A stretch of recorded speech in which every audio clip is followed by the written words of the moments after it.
2008 August 18 Virat Kohli కెరీర్లో మరిచిపోలేని రోజు. ఎందుకంటే అంతర్జాతీయ క్రికెట్లో విరాట్ అడుగుపెట్టింది అదే రోజున. వన్డే మ్యాచ్తోనే అంతర్జాతీయ క్రికెట్లోకి కోహ్లీ ఎంట్రీ ఇచ్చాడు. తన తొలి మ్యాచ్ను శ్రీలంకతో ఆడాడు. ఆ మ్యాచ్లో ఓపెనర్గానే బరిలోకి దిగాడు. కెరీర్ ఆరంభ మ్యాచ్లో 22 బంతులు ఎదుర్కొని 12 పరుగులు సాధించాడు.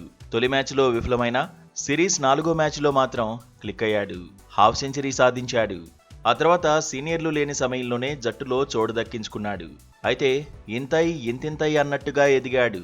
అంతర్జాతీయ క్రికెట్లో తనదైన ముద్ర వేశాడు. లాంగ్ కెరీర్ ఉండాలంటే ఫిట్నెస్ కూడా కీలకమని నమ్మాడు. అందుకు తగినట్టే కసరత్తులు చేశాడు. పక్కా ప్లానింగ్తో కెరీర్ను బిల్డ్ చేసుకున్నాడు. అథ్లెట్ బాడీతో అంతర్జాతీయ క్రికెట్లో ప్రత్యేకంగా నిలిచాడు. వికెట్ల మధ్య చిరుతులా పరిగెడుతూ స్కోర్ ఎలా పెంచాలో చెప్పడానికి ఉదాహరణగా నిలిచాడు. సింగిల్స్ తీసుకోవాల్సిన చోట డబుల్స్ తీయాల్సిన చోట 3 పరుగులు కూడా తీసి ఔరా అనిపించాడు. ఇప్పటికీ జట్టులోని చాలా మంది ఆటగాళ్ల కంటే కోహ్లీనే సూపర్ ఫిట్ అనడంలో డౌట్ లేదు. పరుగులు, రికార్డుల పరంగా విరాట్ అందుకున్న ఘనతలు అన్నీ ఇన్ని కావు. నిలకడగా పరుగులు ఎలా సాధించాలనే దానికి విరాట్ బెస్ట్ ఎగ్జాంపుల్. యువతకు రోల్ మోడల్. ఆగస్టు 18తో 17 ఏళ్ల అంతర్జాతీయ కెరీర్ను పూర్తి చేసుకున్నాడు. ఇదే టైంలో విరాట్ జర్నీని అభిమానులు గుర్తు చేసుకుంటున్నారు. కోహ్లీ అంటే స్టార్ ప్లేయర్ మాత్రమే కాదని ఓ ఎమోషన్ అంటూ చర్చించుకుంటున్నారు.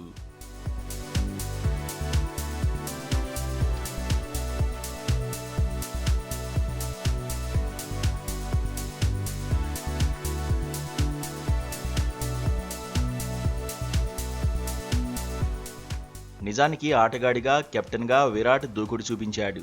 ఆటకు ఆట, మాటకు మాట, దేనిలోనూ తగ్గేదే లేదంటూ అభిమానులను ఎంటర్టైన్ చేశాడు. ఇప్పటికీ ఎంటర్టైన్ చేస్తూనే ఉన్నాడు. సహచరులకు ఎనర్జీ ఇవ్వడంలోనూ విరాట్ ముందే ఉంటాడు. కెప్టెన్సీ లేకపోయినా జట్టుకు ఓ లీడర్లా ఇప్పటికీ సలహాలు, సూచనలు ఇస్తూనే ఉన్నాడు. కెప్టెన్గా ఐసీసీ ట్రోఫీని అందుకోకపోయినా ప్లేయర్గా మాత్రం ట్రోఫీలు సొంతం చేసుకున్నాడు. 2011లో వన్డే వరల్డ్ కప్ గెలిచిన భారత జట్టులో కోహ్లీ సభ్యుడు. 2024లో టీ20 వరల్డ్ కప్ గెలిచిన జట్టులోనూ కీలకంగా నిలిచాడు. కోహ్లీ ఖాతాలో ఛాంపియన్స్ ట్రోఫీ కూడా ఉంది. కాకపోతే ఇప్పటివరకు విరాట్కు అందనిది టెస్ట్ ఛాంపియన్షిప్ మాత్రమే.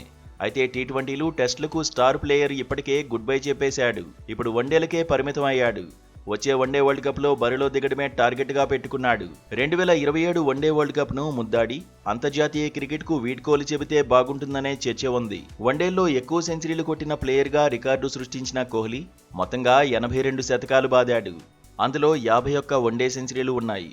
టీ20లో 1 సెంచరీ కొట్టాడు. టెస్టులో 30 సెంచరీలు సాధించాడు. యాక్టివ్ క్రికెటర్లో ఎక్కువ సెంచరీలు కొట్టింది కోహ్లీనే. ఓవరాల్గా సచిన్ 100 సెంచరీల తర్వాత ఎక్కువ శతకాలు బాదిన ఆటగాడు విరాటే.